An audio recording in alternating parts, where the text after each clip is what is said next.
Hey guys! Welcome back to my mini vlog. It's me again, inyong Bisayang Kusinera is back! So for today's video, magluto tag squash nuggets. So as you can see guys, nagkid-kid na ko dari sa ako ang kalabasa. And then wala na ako ni siya gipanitan kay para ang mga nutrients sa ani is dili na siya mawala.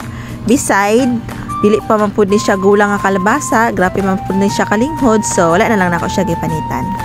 As you can see here guys, gi-fast forward na lang gid nako ni siya no kay makita ninyo dira nga masigi jud kog hunong-hunong kay grabe jud ka kapoy, grabe kahawoy magsigi og kid-kid di aido, Mariusep.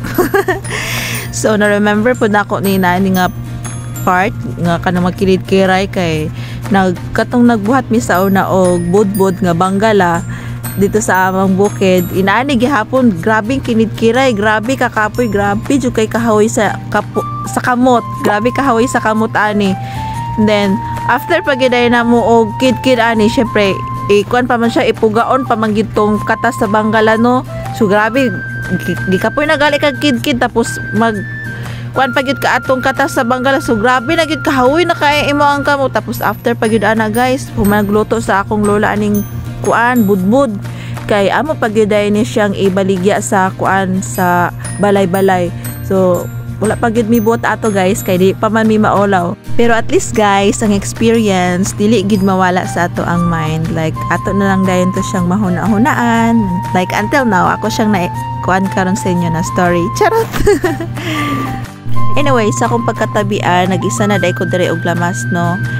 Naana akong ahos ug bombay, and then next na rin nato ibutang dire is katong akong kinid-kid nga kalabasa.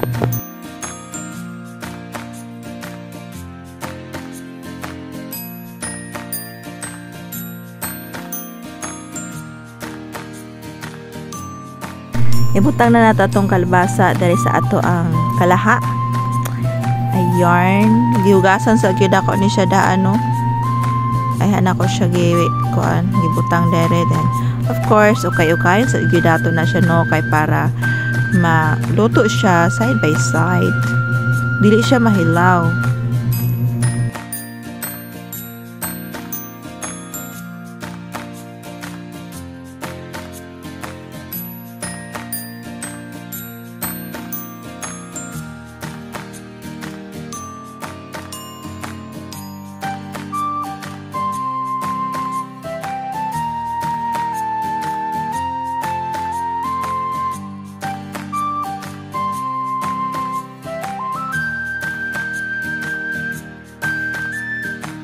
So gipakupsan sa nako siya, and then mao na ni siya, butang lang day nato og magic sarap, black pepper, and of course atong asin. Dili po na mawala ato ang chili flakes para pangpalasa po siya no, pagpahalang-halang siya gamay sa ato ang recipe. Of course ato lang siyang i-mix og tarong para ma-well combine ang atong mga ingredients. Please don't forget to like and subscribe para ma-inspired ko. Ma-inspired po ta mo!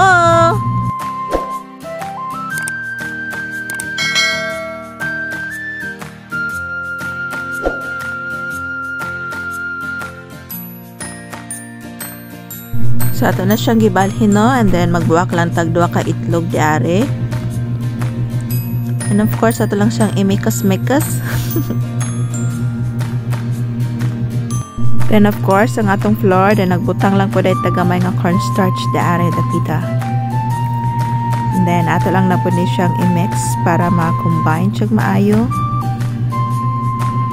Of course atong mga seasonings with salt and pepper para dili siya magpakla ang lasa sa ato ang squash nuggets.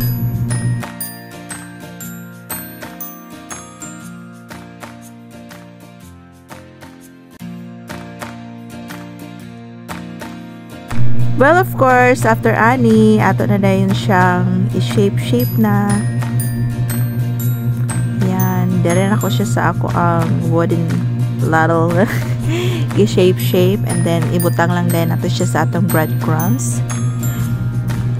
Ayan, depende na po sa inyo kung usa klase nga shape, pwede ba ninyo i-triangle, rectangle, charot. Kamo na ibahala or inyo ba ka siyang i-circle. It's up on you guys. How will you do it? Charot.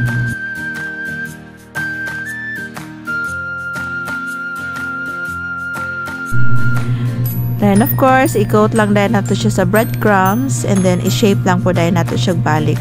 Actually guys, kapoy gyud magluto ginani like kuti gyud siya. Pero kung fashion gyud nimo ang magluto, it's like nothing. Murag wala ra siya. Kay fashion man nimo siya. And then you will enjoy what you're doing.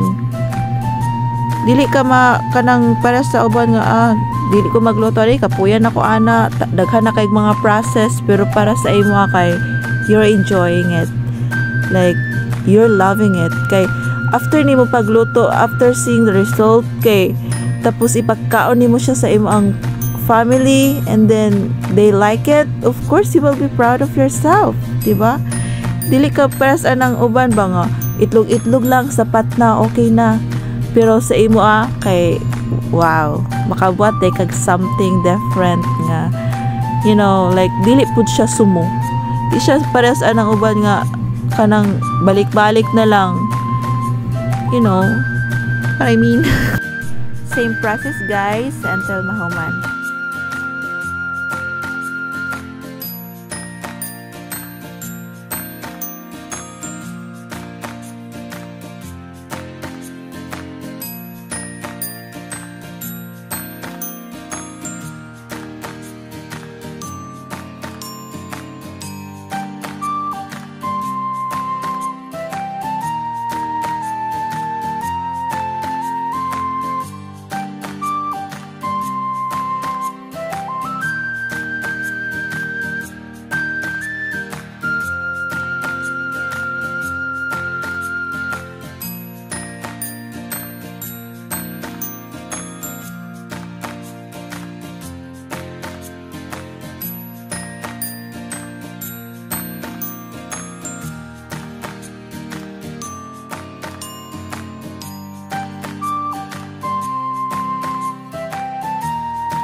Ayan, mo na ni tanan ako ang nangabuhat guys. Bali 23 ni kabuk ako nabuhatanan. And then gibutang lang dayon ako siya sa balunan kay gusto nako siya i-freezer. Freezer sa nako siya kadali para medyo mo gahi-gahi siya, and then after that pwede na dayon nato siya lutuon. Pwede ra dayon ka magkuha-kuha ani kung pila imong gusto kaunon, like kung pila ka buk imong lutuon, then ibalik ra din nimo sa freezer. Dugay kay siya madaot guys, promise. Kibali 2 hours na nako ni siya giref, and then ready to cook na. Nagpihit lang dahil ko sa akong pandaan, and then nagbutang lang dahil kog oil. Of course, para magluto na dahil ka sa ato ang squash nuggets. So ayan, medyo init na siya. Time na para magbutang na ta sa ato ang recipe.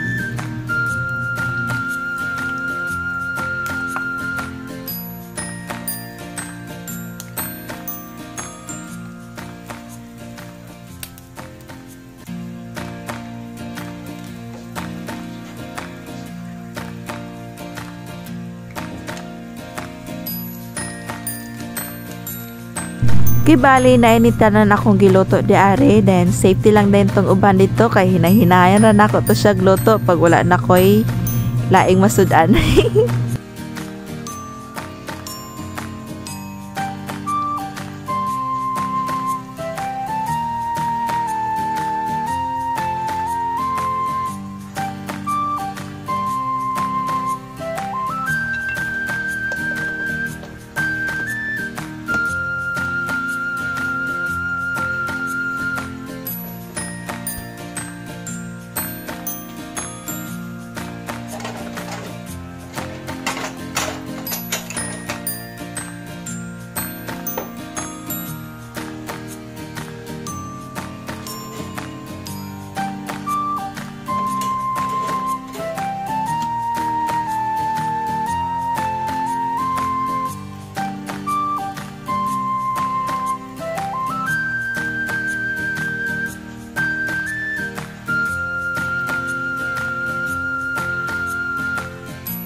Pag makita na nato inaani na siya, ato na ni siyang balihon. So lisod pag pimitiray na day, masunog po siya no. So kailangan ginato siya balihon.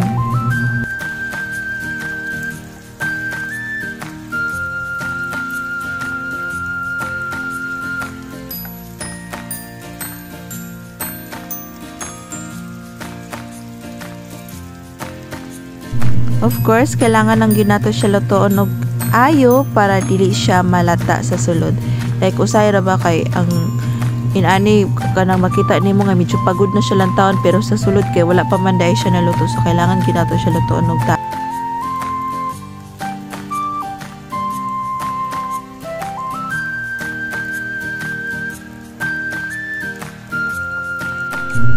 So ayan, okay na gid kaayo ni siya, pwede na nato siya haonon.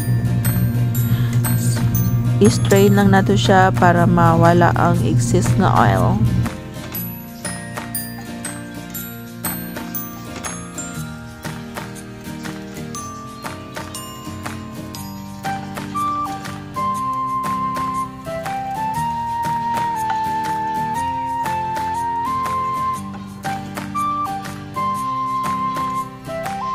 Ayan, okay na siya. Look, guys, lamig ko siya lang down. I'm so proud of myself. Charot.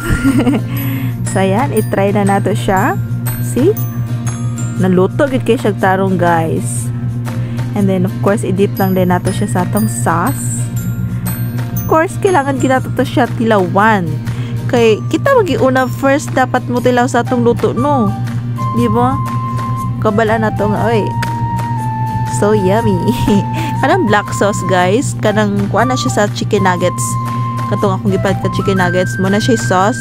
Lamig kayo siya.